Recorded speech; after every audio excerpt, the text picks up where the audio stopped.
जय so सेना मनसे युतीचा जय so राज उद्धव साहेब एकत्रीकरणाचा जय so रामसाहेब Uddhav साहेब आगे बढ़ो हम तुम्हारे साथ हैं उद्धव साहेब आगे बढ़ो हम तुम्हारे साथ हैं राम साहेब आगे बढ़ो हम तुम्हारे साथ हैं.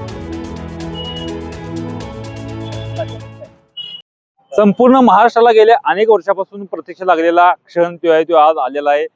मनसे आणि युती ठाकरे गट हे एकत्र येणार आहेत. राज ठाकरे आणि उद्धव ठाकरे आज एकत्र येणार आहेत, त्याची अधिकृत घोषणा होत आहे. याच पार्श्वभूमीवर संपूर्ण महाराष्ट्रात आनंद व्यक्त करण्यात येत आहे. आपण सध्या आहे कोल्हापुरात आणि कोल्हापुरात देखील मनसैनिक असतील, शिवसैनिक असतील, ते साखर पेढे वाटून आपला आनंद उत्सव आहे तो साजरा करताना आपल्याला पाहायला मिळत आहे. एकमेकांना साखर भरवत आहेत. खरं तर गेल्या अनेक वर्षापासून शिवसैनिक असतील, मनसैनिक असतील किंवा संपूर्ण महाराष्ट्राला हे ठाकरे बंधू एकत्र येण्याची ही वाट पाहत होते आणि आज तो क्षण तो आलेला. आणि त्याबाबतच या शिवसैनिक मनसैनिकांना काय वाटतं, पदाधिकाऱ्यांना काय वाटतं, आपण जाणून घेणार आहोत.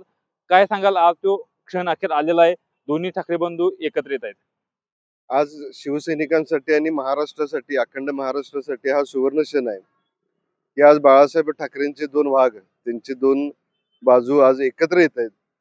ज्या कारणासाठी वंदनीय शिवसेना प्रमुखांनी शिवसेनेची स्थापना झाली, मराठी माणसाच्या आणि मुंबईच्या हिंदुत्वासाठी, न्याय हक्कासाठी लोकांची स्थापना झाली. आज त्या कारणासाठी परत एकदा भाऊ एकत्र येत आहेत. शिवसैनिकांसाठी हा अत्यानंद आहे. आम्हाला एक लढाईची ऊर्जा यातनं मिळालेली आहे. आणि खरं म्हटलं तर बाळासाहेबांचं कुटुंब एकत्र येते, हा आनंद आम्हाला सर्वाधिक आहे. आज ज्या वेळेला कुटुंब म्हणून सगळेजण, आज आदित्य साहेब असतील, अमित साहेब असतील किंवा सर्व कुटुंब ज्या वेळेला व्यासपीठावर एकत्र येते, हे बाळासाहेबांचं कुटुंब आहे. आज कुटुंब एकत्र असेल तर तुम्हाला शत्रू पण तुमच्यावर वार करताना 10 वेळा विचार करतो. तर आज महाराष्ट्राच्या हितासाठी दोन्ही भाऊ एकत्र आलेले आहेत. आम्हाला शिवसैनिकांना अत्यानंद झालेला आहे. काय सांगाल, गेल्या अनेक वर्षापासून तुम्ही या ठाकरे घराण्याची जोडलेला आहात, शिवसैनिक म्हणून काम करतात आणि आज ही दोघे बंधू एकत्र येत आहेत. खरं तर कोल्हापूरचं आणि ठाकरे फॅमिलीचं नातं वेगळं आहे. त्यामुळं राजकारणाच्या पलीकडे जाऊन मी युती म्हणून ह्याकडे बघत नाही. ही एक ठाकरे कुटुंब मनापासून, म्हणजे अचानक उठून एकत्र आले नाही, ते सगळ्या प्रक्रिया मनापासून एकत्र आले, एकत्र राहणार आहे. आणि इथून पुढच्या काळामध्ये ज्यांनी हे कुटुंब संपवायसाठी तो काय विडा उचललेला आहे, जो एक तो अफजल खानी विडा उचलून ठाकरे कुटुंबाला संपवायची सुपारी कुणी घेतलेली आहे, त्या सर्वांना इथून पुढे सावध व्हावं. कारण हे दोन वाघ बाळासाहेबांचे आता मैदानात उतरल्यानंतर महाराष्ट्राच्या, ज्यांनी महाराष्ट्रामध्ये फोडा तोडा घर फोडा राजकारणाची जी पद्धत आणली आहे, त्यांना इथून पुढे सावध राहण्याची गरज आहे. कारण इथून पुढे त्यांच्या नेतृत्वाखाली मनसैनिक आणि शिवसैनिक यांना धातीचं बळ मिळालं आहे. त्यामुळे इथून पुढच्या प्रत्येक निवडणुकीला असेल, प्रत्येक ठिकाणी असेल, जशाच तसं उत्तर दिलं जाईल आणि कोणत्याही परिस्थितीत ठाकरे कुटुंब एकत्र राहील अशा पद्धतीची आशा मी महालक्ष्मी चरणी करतो. काय सांगाल, आज दोघे बंधू एकत्र येत आहेत, तुम्ही कशा प्रकारे आनंद घेता? मागच्या वर्ष सव्वा वर्ष झालं या पूर्ण राजकारणाची महाराष्ट्रात असू दे, देशात असू दे, गटारगंगा झाल्या. आणि त्या सव्वा वर्षामध्ये एक अशी एक चांगली गोष्ट घडते महाराष्ट्राच्या राजकारणात की दोन बंधू एकत्र येत आहेत. खरं सांगायला गेलं तर 2006 ज्यावेळी राज ठाकरे साहेबांनी शिवसेनेतून बाहेर जाण्याचा निर्णय घेतला, त्यावेळी हे जे विरोधक होते, जे आमच्या परिवारावर जे हे करत होते, वार करत होते, त्यांनी असं सांगण्याचा प्रयत्न केला की उद्धव साहेबांच्या मुळे राज ठाकरेंनी शिवसेना सोडली. पण आज त्यांच्या तोंडावर पायतान मारून ही दोघं सुद्धा उद्धव साहेब असताना आणि उद्धव साहेबांच्या शब्दाला मान देऊन राजसाहेब आलेले आहेत सोबत आमच्या. आणि एक चांगली गोष्ट आहे. आणि एक ठाकरे गल्लीपासून दिल्लीपर्यंत संपवायचा प्रयत्न करत होते, ते वेगवेगळे असल्यामुळे ते त्यांच्या बाला जमलं नाही. आता दोन ठाकरे एकत्र येत आहेत आणि खरोखर त्यांच्यात दम असेल तर त्यांनी वेगळं करून दाखवावं किंवा ह्या राजकारणामध्ये त्यांनी सावरून दाखवावं. या धक्क्यातून 16 जानेवारीला त्यांना ते पायतान तोंडावर पडणारच आहे. आणि अशी जशी घोषणा झाली की ठाणे, मुंबई, नवी मुंबई आणि नाशिक या ठिकाणी युती होते त्यांची ठाकरे बंधूंची, तर आमची अशी पण अपेक्षा आहे कोल्हापूरच्या आई अंबाबाईच्या चरणी की कोल्हापुरात सुद्धा ते घडावं. आणि मनसैनिक आणि शिवसैनिक आम्ही दोघंही कधीही आणि कशाही पद्धतीनं प्रचाराची यंत्रणा लावायला लागली तरी सुद्धा धनशक्ती विरुद्ध जनशक्ती ठाकरेंच्या पाठबळावर आम्ही नक्की जिंकू. आमच्यासोबत मनसैनिक आहेत, काय सांगाल, दोघं भाऊ एकत्र येतात, तुम्हाला कसा आनंद झाला?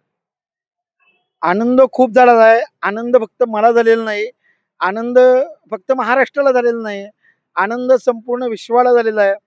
कारण या विश्वामध्ये पसरलेला जो प्रत्येक मराठी माणूस आहे त्याचं मन हे हर्षोल्लासपणे या ठिकाणी आनंदित झालेलं आहे. आज जर आपण बघितलं, या महाराष्ट्रामध्ये मराठी माणसाची अस्मिता टिकवण्यासाठी, मराठी माणसाचं भविष्य घडवण्यासाठी, मराठी युवकांच्या हाताला रोजगार देण्यासाठी, मुंबई महाराष्ट्रापासून वेगळी होण्यापासून वाचवण्यासाठी ज्या क्रांतीवीरांनी, ज्या स्वातंत्र्य सैनिकांनी या संयुक्त महाराष्ट्रासाठी स्वतःचं हौतात्म्य पत्करलं. त्या हौतात्म्यांच्या त्यांच्या बलिदानाच्या पवित्र स्मृतींना जपण्यासाठी, त्यांना न्याय देण्यासाठी आदरणीय राजसाहेब ठाकरे आणि उद्धवसाहेब ठाकरे हे या ठिकाणी या महाराष्ट्रामध्ये एकत्रित आलेले आहेत. रेल्वे इंजिन आणि मशाल एकत्रित आल्यानंतर याच्या पुढे सगळं सुपडा साफ होणार आहे. कारण रेल्वे इंजिनच्या वेगानं ही मशाल आज हे रेल्वे इंजिनच्या पुढे असणार आहे आणि रेल्वे इंजिनला घेऊन रेल्वेच्या वेगानं ही मशाल जी आहे या महाराष्ट्रातल्या सगळ्या उरल्या सुरल्या पक्षांना पेटवून बेचिराग करणार आहे, अशी अपेक्षा या ठिकाणी महाराष्ट्र सैनिक म्हणून मला व्यक्त करावी वाटते. तुम्हाला काय वाटतं?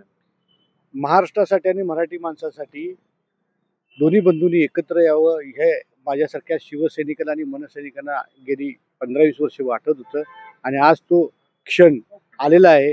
आणि हा क्षण सुवर्ण अक्षरामध्ये लिहिला जाईल की मराठी माणसासाठी आणि महाराष्ट्रासाठी नुसतं ठाकरे कुटुंब म्हणून एकत्र आलेले नाहीत, ते मराठी माणसासाठी महाराष्ट्रासाठी एकत्र आलेले आहेत आणि इथून पुढे महाराष्ट्राचा उत्कर्ष केल्याशिवाय हे दोन्ही बंधू स्वस्थ बसणार नाहीत एवढी आम्हाला खात्री वाटते. आणि आपल्याला आज दोन ठाकरे बंधू एकत्रित आहेत, हा. कशा प्रकारे आनंद वाटतो? आनंद वाटतो की आम्हाला 1 नंबर होईल आणि ह्याची सत्ता येणार मुंबईमध्ये ठाकरे बंधू. ठाकरे बंधूंची. तर आपण बघितलं की हे होते शिवसैनिक आणि मनसैनिक कोल्हापुरातले आणि दोन्ही ठाकरे बंधू एकत्र यायचे. शिवसैनिक मनसैनिकांना नाही तर संपूर्ण महाराष्ट्राला आणि विश्वाला याचा आनंद आहे. आणि जे ठाकरे घराणं संपवण्याचा प्रयत्न करत होते त्यांना येत्या निवडणुकीत देखील चपराक बसेल असा जे भावना आहेत त्या शिवसैनिक मनसैनिकांनी व्यक्त केलेल्या आपल्याला पाहायला मिळतात. श्रीकांत पाटील, नवराष्ट्र, कोल्हापूर.